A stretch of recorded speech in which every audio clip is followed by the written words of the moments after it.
Guardians of the Galaxy Volume 2 is, of course, the sequel to the very surprise hit Guardians of the Galaxy, and the plot this time around is pretty much backstories. The backstories to almost certain characters in this movie, mainly Peter Quill, as we get to learn more about Peter Quill's heritage and where he came from in this movie, okay? And Kurt Russell's main part in this movie that will affect Peter Quill's story in this movie. This movie was good, but not great. Guardians of the Galaxy 1 is still the better Guardians of the Galaxy, and it shows. This one was kind of lackluster because they tried way too hard to put more comedy in this movie.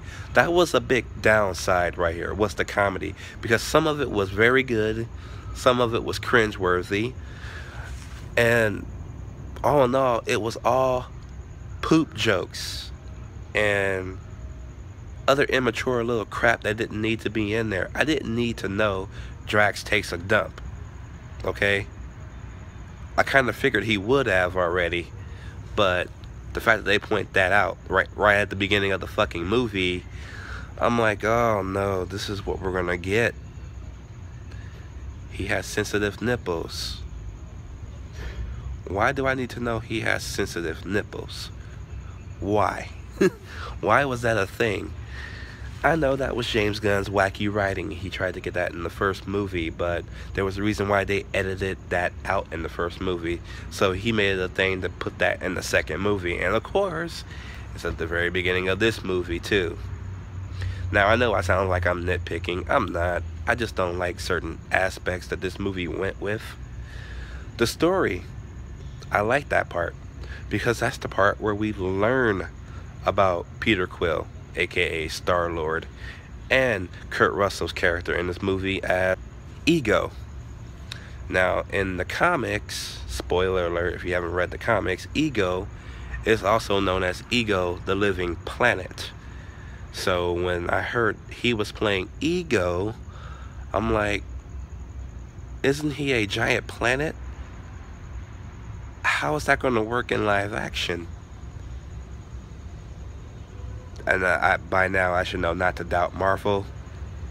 I didn't. I just wanted to see how they were going to do it. They pulled it off. They pulled it off very, very well. I like that aspect of this movie. Ego, his motivations of what he does in this movie and how he comes into effect with Peter Quill was kind of weak. I don't know why it was kind of weak. I didn't understand why. But then again, Marvel does have weaker villains besides Loki. So the fact that it could have been explained a little bit better than what we got says a lot. But I wasn't too mad at it. I was just like, okay, it's there. it's there.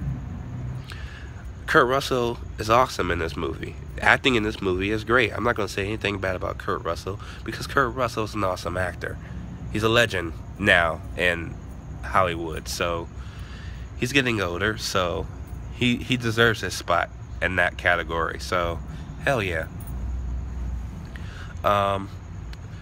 Everybody else does good too, especially Rocket. Rocket is an asshole in this movie. Oh my fucking god. Bradley Cooper is fucking amazing in this movie. Baby Groot steals the whole fucking show. Hell, the whole title sequence at the beginning of this movie is all Baby Groot, because they know that's exactly what everybody came to see. So they put that out there. Hell yeah. Alright, I love it. I fucking love it. I fucking love how they don't overuse them. They kind of don't use them at all, very much. They kind of keep him specialized, if you will, because he is a special attraction. He's what we wanted to see. So I appreciate that.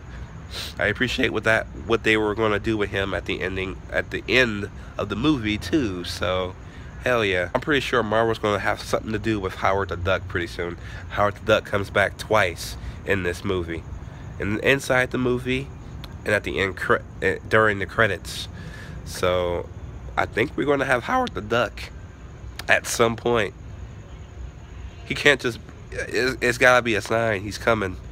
So I kind of hope so. So yeah. Of course the effects look good. The drama and shit like that is always good.